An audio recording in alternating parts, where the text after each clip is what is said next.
মুসল্লি আমাদের থেকে বিদায় হয়ে অন্ধকার কবরে দারুসালাম কবরস্থানে শায়িত আছেন। উনি কিছুদিন আগেও আমার মাদ্রাসায় যে আমার সামনাসামনি কোন কথাবার্তা হয়ে যাবো ওনার সাথে, মসজিদের পাশে এক পাশে চেয়ারে বসে নামাজ আদায় করতেন। তো যতদিন পর্যন্ত আমি আছি ওখানে ততদিন পর্যন্ত ওনাকে দেখেছি একেবারে একদম সাদা মাটা নিলিবিলি একটা মানুষ ছিলেন।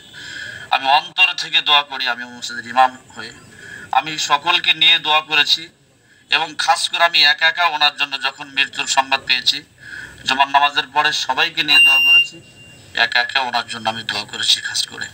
তো আমরা সকলেই ওনার জন্য দোয়া করি, আল্লাহ তাআলা যেন ওনাকে জান্নাতুল ফিরদাউস নসিব করেন। আমিন। জানাজা ফরজে কিফায়া নামাজ 4 তাকবীর শহীদ কিবলামুখী হয়ে এই ইমাম পেছনে আদায় করে দিচ্ছে। আল্লাহু আকবার। জানাজার মধ্যে 3টা ফরজ, একটা নিয়ত করা, 4 তাকবীর বলা, দাঁড়িয়ে নামাজ পড়া। আমরা অবশ্যই তাকবীর গুলো মুখে উচ্চারণ করব। দোয়া আমরা যারা পারি অবশ্যই দোয়াগুলো করার চেষ্টা করব। নিয়ত করে নিই। আসসালামু আলাইকুম।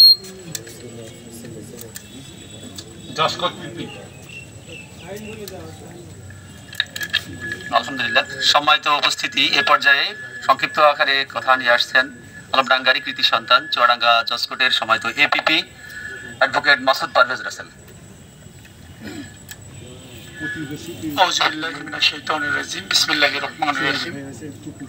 সম্মানিত আজকের এই মায়াতে উপস্থিত, মায়াতের শেষ দোয়া অনুষ্ঠানে উপস্থিত সম্মানিত হাজিরিন, সকলকে সালাম, আসসালামু আলাইকুম ওয়া রাহমাতুল্লাহ। সম্মানিত উপস্থিতি, আমরা সকলেই জানি কুল্লু নাফসিন যায়িকাতুল মাউত, প্রত্যেকটা মানুষের মৃত্যুর সময় আল্লাহ নির্ধারণ করে রেখেছেন। যার যখন ডাক আসবে সবাই চলে যেতে হবে, এর কোনো ব্যত্যয় হওয়ার সুযোগ নেই। সেই জায়গায় দাঁড়িয়ে আমরা যারা এখানে আছি আমরাও সকলেই প্রস্তুতি গ্রহণ করব, কারণ আল্লাহ আমাদের সকলকে ইন্নী জাইলুন ফিল আরদি খলিফা, আল্লাহ আমাদেরকে প্রতিনিধি হিসেবে পৃথিবীতে পাঠিয়েছেন। আর প্রতিনিধির কাজ হচ্ছে যে তার মালিক তাকে যা হুকুম করেন সেই অনুযায়ী চলা। সেই জায়গায় দাঁড়িয়ে আমরা যেন সেইভাবে আল্লাহর হুকুম অনুযায়ী চলতে পারি, আমরা সকলে চেষ্টা করব। আমাদের দুনিয়ার জীবনে আজকে আমাদের সম্মানিত এই মায়াতের জন্য এখানে দোয়া চাওয়া হচ্ছে, তার জন্য ক্ষমা চাওয়া হচ্ছে। আমরা যারা দুনিয়ায় চলছি, আমরা চলার পথে ভুল ত্রুটির ঊর্ধ্বে কেউ নয়। আমরা সকলেই নিজের জীবনকে পরিশুদ্ধ করে রাখবো, পাশাপাশি অন্যের কাছে ক্ষমা চাওয়ার মানসিকতা নিয়ে চলবো, এটা আপনাদের কাছে প্রত্যাশা। এবং পাশাপাশি আমরা আমাদের আজকের এই সম্মানিত মায়াতকে আল্লাহ তার দুনিয়ায় অনেকদিন তিনি সৌদি আরবে ছিলেন, যেটা আমাদের রাসূল সাল্লাল্লাহু আলাইহি সাল্লামের জন্মস্থান, আমাদের সকলের প্রিয় জায়গা এবং পুণ্যের স্থান, সেখানে থেকেছেন। তো তারপর ওনার চলার পথে যদি কোনো ভুল ত্রুটি হয়ে থাকে আল্লাহ যেন ওনাকে নিজ গুণে ক্ষমা করে দেন। ওনার একটি মাত্র সন্তান জীবিত আছেন, যার দোয়াটি আল্লাহ সবচেয়ে বেশি কবুলে মঞ্জুর করবেন। আমরা যেন সেই সন্তান হিসেবে তিনি যেন সেই ভূমিকা পালন করতে পারেন, আমাদের সন্তানদেরকে আমরা যেন সেভাবে গড়ে তুলতে পারি। আমার মৃত্যুর পরে যেন আল্লাহর কাছে তারা রব্বির হামহুমা কামা রব্বায়ানি সগীরা এভাবে দোয়া করতে পারেন। সকলে ভালো থাকবেন, সুস্থ থাকবেন, ওনার পরিবারকে আল্লাহ ধৈর্য ধরার তৌফিক দান করুন, ওনাকে আল্লাহ জান্নাত নসিব করুন। আসসালামু আলাইকুম ওয়া রাহমাতুল্লাহ। বলার কিছু নেই, এখানে সবাই অনেক দূরের থেকে এসছেন, সময়ের সংকট, সবাই কিছু বলবেন। আমি তার একটু সাক্ষী দিতে পারি। সে বাসায় যখন থাকতেন, আমাদের স্টেশন পাড়া আমার বাসার পাশেই, সে নিয়ত একদম প্রতিনিয়ত আমাদের ওয়াবদা মসজিদের একজন মুসল্লি ছিলেন। আমরা তাকে হারালাম আজকে। সে 5 ওয়াক্ত নামাজ পড়তেন, আর সে হাইটে যেতে পারতেন না, সে ওইটুকু রাস্তা সাইকেলে যেতেন। আমি এই বলে আমার বক্তব্য শেষ করছি। আল্লাহ হাফেজ।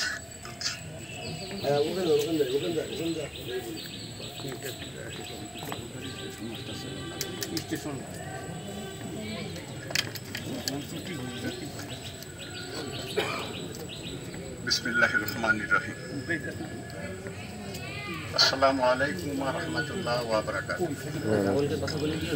স্টেশন পাড়া, আমি দীর্ঘদিন ধরে স্টেশন পাড়ায় আছি। আমি একসঙ্গে আমরা বোধহয় 10-15টা ঘর স্টেশন পাড়ায় ছিলাম। তার ভিতরে তারা অনেক আগেই ওখানে আমার মাস্টার সাহেব, ওনার ফাদার গার্লস স্কুলের শিক্ষক ছিলেন। তো আমরা একসঙ্গে খুব আন্তরিকতার সঙ্গে বসবাস করেছি। এদের পরিবারটা খুব নিরীহ এবং সবাই, ওরা সব ভাইগুলোই নিরীহ এবং কোনো রকম পাড়ায় বসবাসে কোনো বিশৃঙ্খলা বা কোনো রকম দ্বন্দ্ব কলহের ভিতরে কোনোদিন জড়াইনি, থাকিনি। তো আমি এটাই বলতে চাই যে চলার পথে মানুষের ভুল ত্রুটি থেকেই থাকে, যত বড় মানুষই হোক। তো যদি ভুল ত্রুটি করে থাকে তাহলে আমরা এখানে যারা উপস্থিত হয়েছি আমরা তাকে নিজ গুণে তাকে ক্ষমা করে দেব। তার একটা সন্তান আছে, একটাই মাত্র সন্তান।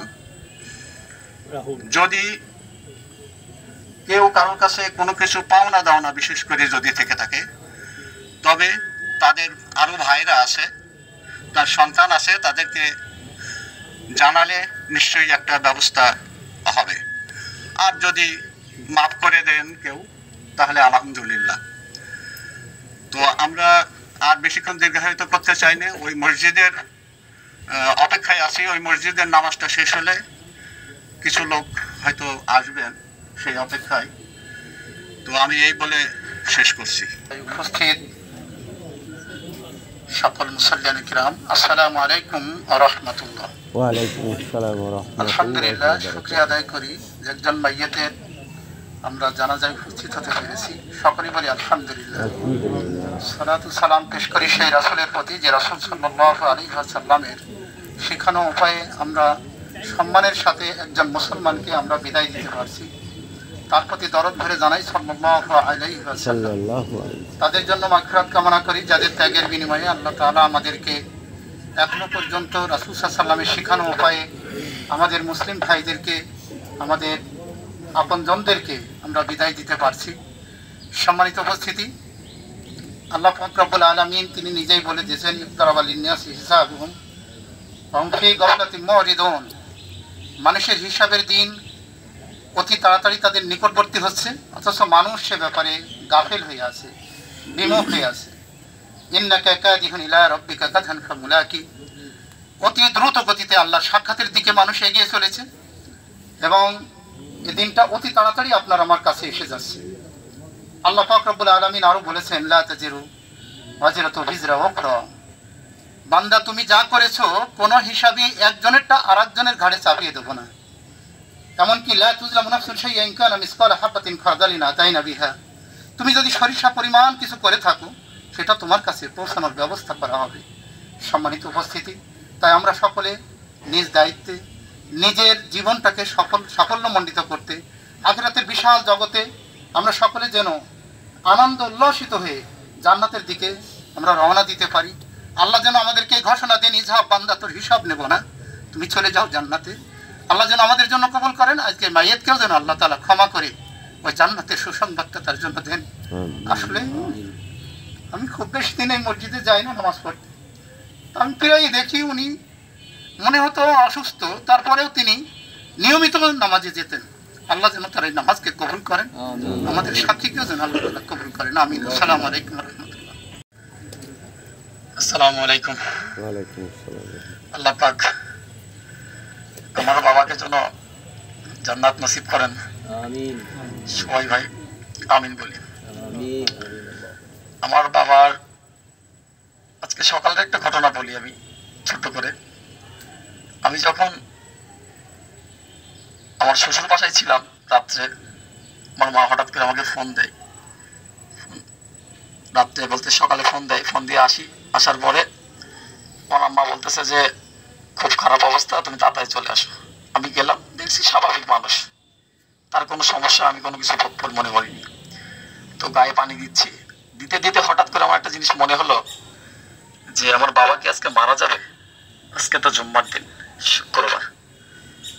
শুক্রবারে যারা মারা যায়, আমি হাদিস অনুযায়ী যতটুকু জানি, সে বলে ভালো মানুষ হয়, তার কোনো হিসাব হবে না। জানি না আল্লাহ কতটুকু সহজ করে রাখছেন তার হিসাবটা। তো সেই কারণে চলার পথে মানুষের সাথে উঠা বসার কোনো কারণে যদি কোনো খারাপ ভাবে ব্যবহার করে থাকে, আল্লাহর রাস্তায় সবাই মাফ করে দিয়েন। আমার বাবা ভালো মানুষ ছিল, আমি সন্তান হিসাবে সাক্ষী দিচ্ছি। কারণ আমার বাবা আজ পর্যন্ত কখনো জোরে কোনো কথা বলে না, আমি আজ কখনো দেখিনি এই পর্যন্ত 32 বছর বয়সে। তো এই জন্য আল্লাহর রাস্তায় আপনাদের কাছে সবাই ক্ষমা চাচ্ছি, আমাদের পরিবারের জন্য দোয়া করবেন, আমার জন্য দোয়া করবেন। এই বলে আমার